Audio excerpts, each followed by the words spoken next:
आज़ादी के बाद दूसरी आज़ादी की लड़ाई हम आदिवासी समाज के लोग लड़ेंगे। आज़ाद भारत में इस तरह से हमले हो रहे हैं आदिवासियों पर, देश में हमको लगता है कि आदिवासी को देखना ही नहीं चाहता। 6 अक्टूबर को जंतर मंतर में वहाँ पर पूरे देश के आदिवासियों को लेकर के वहाँ पर प्रदर्शन, विरोध, धरना प्रदर्शन होगा। आज़ाद भारत में इस तरह से हमले हो रहे हैं आदिवासियों पर, हमें लगता है कि आदिवासी वर्सेस अदर लड़ाई हो। देश में हमको लगता है कि आदिवासी को देखना ही नहीं चाहता है। लगता है आदिवासी के नाम पर इस्तेमाल करो, आदिवासी के नाम पर राजनीति करो, आदिवासी के नाम पर, आदिवासी दिवस के नाम पर नचवाओ गवाओ, लेकिन आदिवासियों की संस्कृति, सभ्यता, उसकी विरासत, उसकी शहादत को गांव तक कैसे ले जाएंगे, इस पर कोई बात नहीं करता। हमारी आज़ादी का मतलब है कि देश के अंदर आज़ादी से एक अंग्रेज चले गए, दूसरा अंग्रेज जो यहाँ पर नौकरशाह है, राजनेता है, वो अंग्रेज की गुलामी कब हम तोड़ेंगे। आज़ादी सबको मिली, लेकिन आदिवासी पर आज़ादी से दूर है। पूरे देश में एक सवाल गूंज रहा है, एक बात गूंज रही है, एक आवाज उठ रही है कि जिस वक्त भारत आज़ादी का 76वां स्वतंत्रता दिवस मनाने जा रहा है, वैसे वक्त में इस देश में, इस लोकतांत्रिक देश में धर्म और जाति की राजनीति चरम पर है और इस धर्म और जाति की राजनीति के नाम पर देश को जलाया जा रहा है। कुछ समुदाय को टारगेट करके उनके साथ शोषण, बलात्कार, अत्याचार, उनकी जमीनों को हड़पा जा रहा है। आज़ादी के इस 76वें स्वतंत्रता दिवस पर जिस तरीके से देश के भीतर जाति और धर्म की राजनीति चरम पर है, इसको आग के हवाले कर दिया गया है। इस मुद्दे पर हमारे साथ बातचीत करने के लिए प्रेम साही मुंडा है। प्रेम साही मुंडा केंद्रीय जन परिषद के केंद्रीय अध्यक्ष है। भारत एक लोकतांत्रिक देश है और इस लोकतांत्रिक देश में जिस तरीके से धर्म और जाति की राजनीति चरम पर है और इसी धर्म और जाति के नाम पर इस देश को आग के हवाले कर दिया गया है, देश को जलाया जा रहा है, किस तरीके से देखते हैं आप?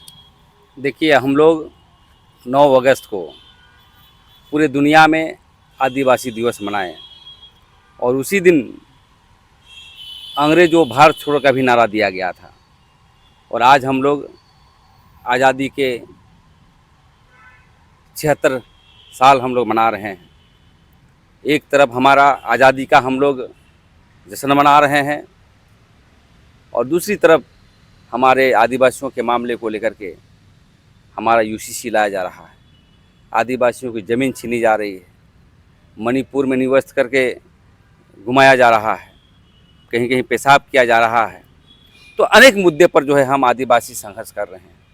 आज़ादी पर हम क्रास नहीं करना चाहते हैं। आज़ादी मिली है, हमारे आदिवासी समाज के लोग भी, सिद्धू कान्हू, चांद भैरव या देश के जो भी जातियां हैं जो भारत की आज़ादी के लिए लड़े, मरे, कटे और आज़ादी दिलवाया, लेकिन आज़ादी मिलने के बाद शासन व्यवस्था कौन कर रहे हैं?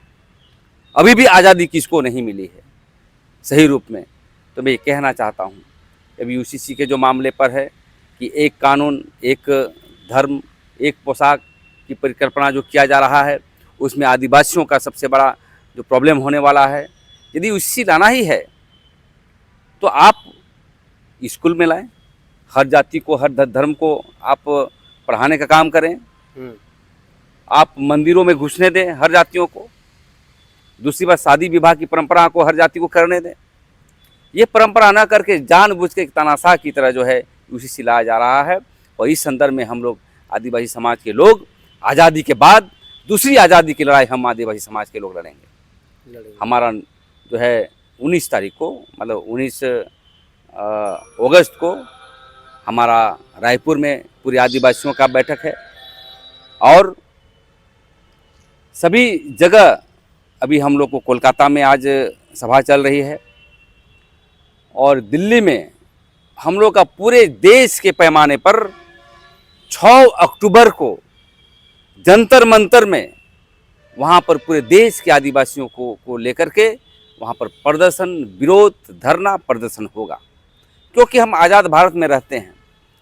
आज़ाद में जो बिरसा मुंडा ने जिस प्रकार से और सिद्धू कान्हू ने बलिदान दिया था, आज़ादी के लिए लड़ गया था लोग, तो उसको परिकल्पना को अभी तक भी आदिवासियों को कहीं कहीं आज़ादी सबको मिली, लेकिन आदिवासी पर आज़ादी से दूर है। आज हजारों एकड़ भाई आदिवासी ज़मीन को कानून का वायलेशन करके आदिवासियों की ज़मीन छीनी जा रही है। आप कांके के क्षेत्र में आप देखते होंगे या तमार के क्षेत्र में देखते होंगे, रांची महानगर के क्षेत्र में देखते होंगे। रांची महानगर में तो 4,500 दखल दहानी का आदेश होने के बाद भी जो भी सरकारें आती है उसको सिर्फ खाना पूर्ति करती है और अभी तक दखल दहानी दिलाने का काम नहीं किया है।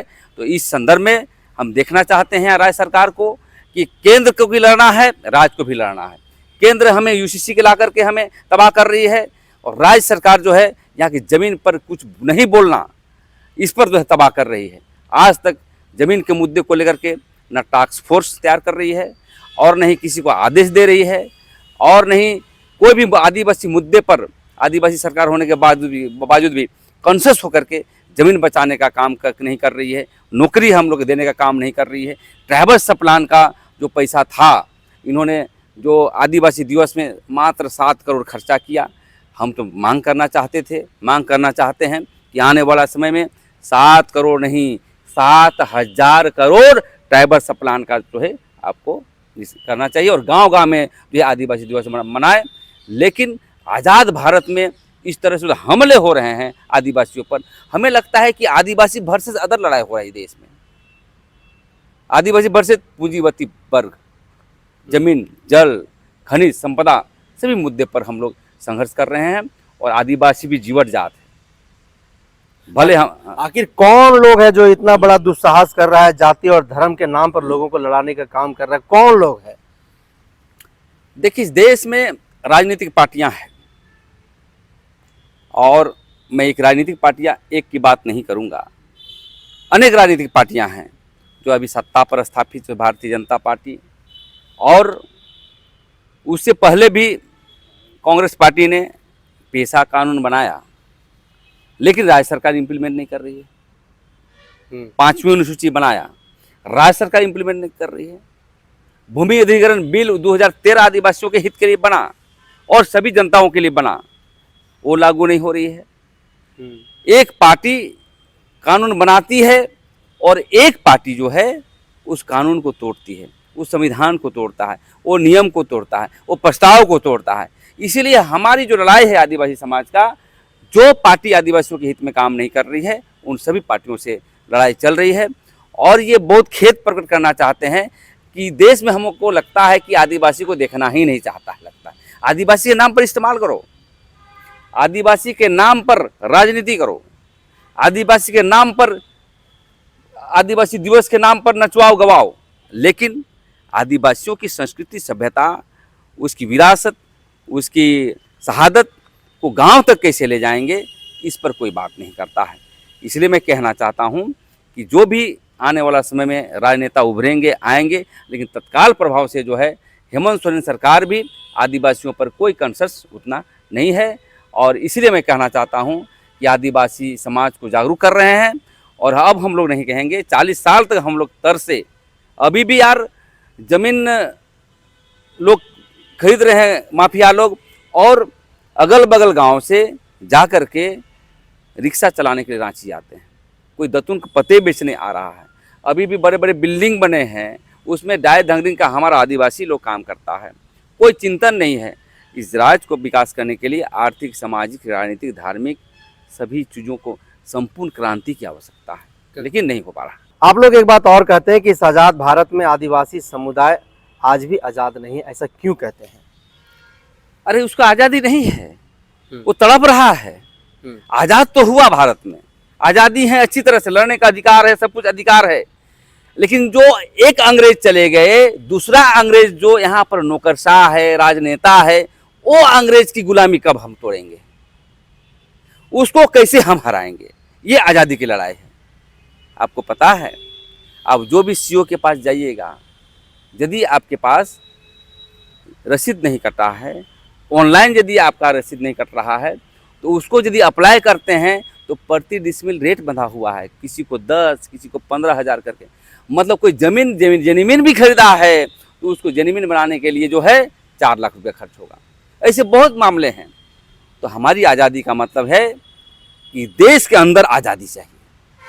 बाहर से आज़ादी मिल गई, लेकिन देश के अंदर आज़ादी का मतलब है नौकरशाहों से आज़ादी, आप राजनेताओं से आज़ादी, राजनेताओं से आज़ादी और चोर माफिया से आज़ादी, जो हम आदिवासियों को लूट रहा है, खचोट रहा है और आदिवासियों को दबाना चाहता है, उसको ख़त्म करना चाहता है। और सभी हमें लगता है सब जात के लोग लगा हुआ है इस पर। जात का मतलब जो माफिया तक, जो लालची जात के लोग होते हैं। तो हमें आज़ादी चाहिए नौकरशाहों से और भ्रष्ट राजनेताओं से। अब लोगों के अंदर लगातार एक बात देखी गई है कि हेमंत सोरेन को लेकर के आप लोगों में काफी आक्रोश देखा जाता है। क्यों आप लोग इतना आक्रोशित हैं हेमंत सोरेन से, क्यों गुस्सा है, आखिर क्या कारण है? हम लोग हेमंत सोरेन से ही आक्रोशित नहीं हैं। इससे पहले रघुवर दास भी थे, उसके विरोध में भी आक्रोशित रहे हैं। जो नेता चाहे आदिवासी या मूलवासी या चाहे बाहरी बने, यदि आदिवासियों के हित में काम नहीं करेगा कंशस रूप से, उसका हमेशा विरोध करेंगे, उसका हमेशा प्रतिवाद करेंगे। आदिवासियों की बात ही करते हैं, उनके हित के लिए तो काम ही करते हैं। आदिवासी हित की बात नहीं करते हैं, आदिवासी की बात करते हैं, आदिवासी हित की बात नहीं करते हैं। मेला लगाते हैं, कोई योजना का घोषणा नहीं करते हैं। ट्राइबल सप्लान साहब समाप्त हो रहा है, लाखों करोड़ लेफ्ट हो जाता है।